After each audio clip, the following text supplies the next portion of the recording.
హెచ్చరిక, దైవజనుని హెచ్చరిక. మరి అంచె దినాలలో మనుషులు దేవుని వెతకటలో, దేవుడు కావాలి మనుషులకి, దేవుడు వద్దంటం లేదు ఎవడు. దేవుడు కావాలి, భక్తి కావాలి, దేవుని ఆశీర్వాదం కావాలి. ఎందుకంటే మనం అనుకున్నవన్నీ జరగాలి. మన కష్టాల్లో దేవుడు మనకు తోడై ఉండాలి. అంతకంటే మించి మన గొప్ప ఆలోచన రావటం లేదు.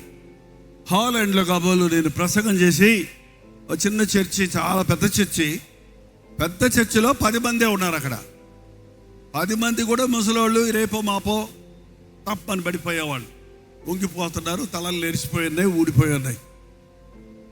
వాళ్ళకి ప్రసంగం ఏం చెప్పాలో నాకు అర్థం కాల. సరే, ఓ ప్రశ్న వేశాను, దేవునిని మీరు వాడుకుంటున్నారా, దేవుడు మిమ్మల్ని వాడుకుంటున్నారా? అర్థమైందా? దేవునిని నువ్వు వాడుకుంటున్నావా నీ అవసరాలకి, లేక దేవుడు తన ప్రణాళికలను నీ ద్వారా జరిగించినట్లుగా నీవు అందుబాటులో ఆయన వాడుకునేటట్టుగా సమర్పించుకుంటున్నావా? మిమ్మల్ని అదే ప్రశ్న అడుగుతున్నాను. అర్థమైందా లేదా? ముందు పాయింట్, దేవుణ్ణి మనం వాడుకోవటం అంటే కష్టం వచ్చిన ప్రభా అని అడగటం అన్నమాట. ప్రభా సహాయం చేయి, ప్రభా స్వస్థపరచు, ప్రభా క్షమించు, ప్రభా ఉద్యోగం దయచేయి, ప్రభా ఇల్లు దయచేయి, ప్రభా బైక్ దయచేయి, ప్రభా వీసా దయచేయి, ప్రభా మంచి భార్యను దయచేయి, ప్రభా మంచి వివాహం జరగని, మంచిది ప్రభా ఇచ్చావా, పోయిరా నాయన మళ్ళీ పిలుస్తా. ఇంకా అడిగితే ఆపద కాలంలో మొరపెట్టమన్నాడు కదా, ఆపదలు వచ్చినప్పుడే మొరపెడతారా? అనుదినం ఆయనతో సహవాసం చేయరా? దేవుడు మనల్ని చేసుకుంది ఎందుకు అనుకున్నారండి? షోకేసులో బొమ్మల్లాగా పెట్టుకోవడానికి అనుకున్నారా? ఊరకే అలా కూర్చోబెట్టుకోవడానికి అనుకున్నారా? నువ్వు మార్కెట్కి వెళ్తావు, ఒక వస్తువు కొనుక్కుంటావు, నీకు ఇష్టమైన వస్తువు కొనుక్కుంటావు, తెచ్చి ఏం చేస్తావు దాన్ని? మీరేనమ్మా, సాంబార్ కరండి, సాంబార్ గరిటె ఇరిగిపోయింది, పొడుక్కుంటుంది కదా కాడ, అది ఇరిగిపోతే మామూలు స్పూన్ తోటి సాంబార్ పోసుకోవడం కుదురుతా, రసం పోసుకోవడం కుదురుతా. కాబట్టి పాపం దానికోసమే షాప్కి వెళ్ళి ఆ సాంబారు రసం వేసుకుని పొడుగు గరిట కొనుక్కొచ్చి ఈయన బీరువాలో సెల్ఫ్లో పెట్టి తాళం వేస్తావా? మరి ఏం చేస్తావు? వంటగదిలో తీసుకెళ్ళి దాన్ని భోజనం దగ్గర వాడతావు. దేవుడు మనల్ని విలువ పెట్టి కొన్నాడంట. ఎందుకు? నాకు ఎంతమంది ఉన్నారో బొమ్మలు చూడు అని షోకేసులో పెట్టి చూపించడానికా? ఎందుకు కొన్నాడు? నువ్వు నీ వస్తువులో చొక్కా కొనుక్కున్నావు, ఎందుకు కొనుక్కున్నావు? వేసుకోవడానికా, దాచుకోవడానికా? కొంతమంది దాచుకొని వేసుకుంటారు, కొంతమంది వేసుకొని దాచుకుంటారు. 2 రకాలు ఉన్నాయి.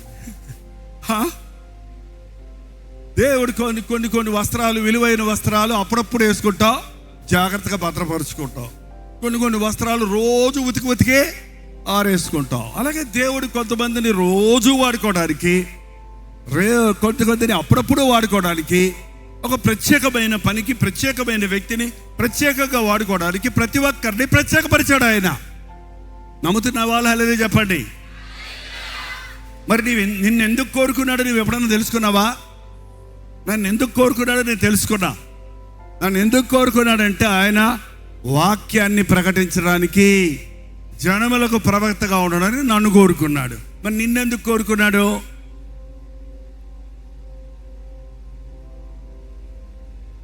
తెలియకపోతే అడగండి. ఎవరినండి? ఆయన అడగండి. ఎవరిని అడగాలి? నిన్ను సృష్టించిన సృష్టికర్తని, నీ కొరకు ప్రాణమిచ్చిన రక్షణకర్తని, నేను విలువ పెట్టి కొనుక్కున్న ప్రభువును, ప్రభు నన్ను ఎందుకయ్యా నువ్వు రక్షించుకున్నావు? నాకెందుకయ్యా ఇంత గొప్ప రక్షణ ఇచ్చావు? నన్ను ఎందుకయ్యా ఇంత ప్రేమించావు అని అడగండి. దేవుడు మాట్లాడతాడు. దేవుడు మాట్లాడతాడని నమ్మిన వాళ్ళు మాత్రమే హల్లెలూయా చెప్పండి.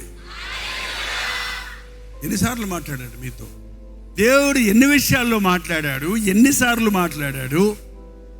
ఎంతగా దేవుడు మీతో దేవుడితో మీరు సహవాసం కలిగి ఉన్నారు తెలుసుకోండి. You are the masterpiece. Master పీసులు ఎన్ని ఉంటాయి? ఒకటే ఉంటుంది. You are unique. నిన్ను ప్రత్యేకంగా చేసుకున్నాడు. అది ఎంత తొందరగా మీరు తెలుసుకుంటే మీ యవన కాలంలో అంతగా మీరు దీవించబడతారు. ఈ రోజు నుంచి ప్రభువుకు మొదటి స్థానం ఇవ్వండి. ప్రభువు దినానికి మొదటి స్థానం ఇవ్వండి. ప్రభువు కార్యాలకు మొదటి స్థానం ఇవ్వండి. ప్రభువు చిత్తాన్ని ఎరిగి చూడండి. మీరు అన్ని విషయాలలో వర్ధిల్లుతారు.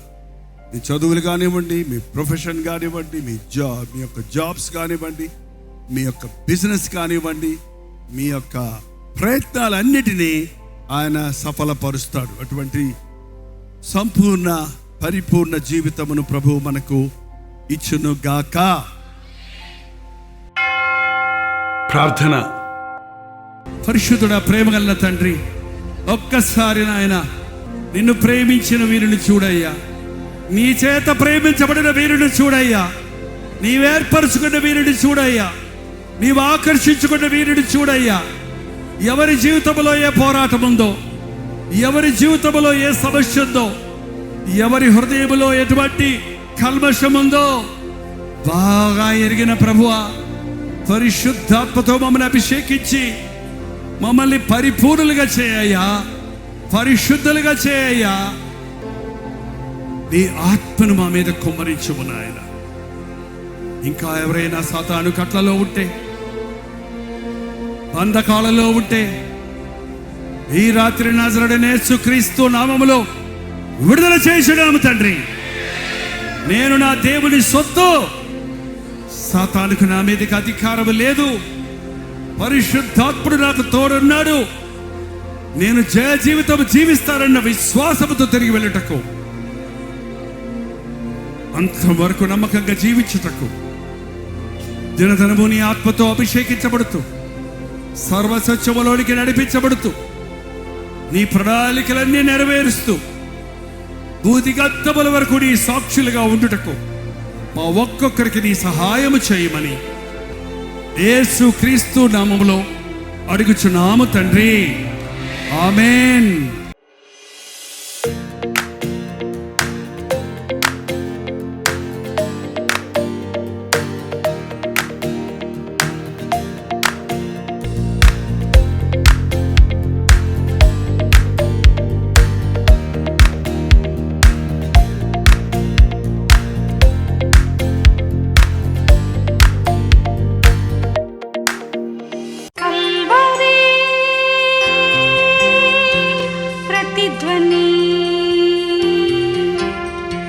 కల్వరి